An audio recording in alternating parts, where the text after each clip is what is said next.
বাংলাদেশে ছাত্র জনতা ফ্যাসিস্ট হাসিনা সরকারকে উৎখাতের জন্য একটা অভ্যুত্থানের মধ্য দিয়ে অর্জন করেছে এবং সেই সফলতা অর্জন করেছে। কিন্তু দুর্ভাগ্যের বিষয়, আজকে হাসিনার পাতা ফাঁদে আমরা যেন ফাঁদে পা না দিই। আজকে দেশের যে স্থিতিশীলতা বিনষ্ট হচ্ছে, অস্থিরতা সৃষ্টি হচ্ছে, এর জন্যে সম্পূর্ণভাবে হাসিনার যে ফ্যাসিস্ট যে রেজিম ছিল, সেই রেজিমই তার জন্য দায়ী। আজকে আমাদেরকে অত্যন্ত সাবধানতার সঙ্গে পা ফেলতে হবে। এই যে সফলতাকে আমাদেরকে সফল করতে হলে আমাদেরকে অত্যন্ত ধীরে ধীরে এগোতে হবে।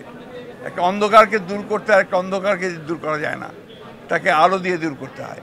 সেই আলো বর্তিকা জ্বালিয়ে আমাদেরকে সামনের দিকে যেতে হবে। আমরা সংশ্লিষ্ট সকলের কাছে আহ্বান জানাতে চাই যে সবাই একযোগে ঐক্যবদ্ধ হয়ে এই দেশের স্বাধীনতা সার্বভৌমত্ব রক্ষা করার জন্য, স্থিরতা রক্ষার জন্য, ফ্যাসিস্টদের বিরুদ্ধে গণতন্ত্রকে প্রতিষ্ঠা করবার জন্যে তাদের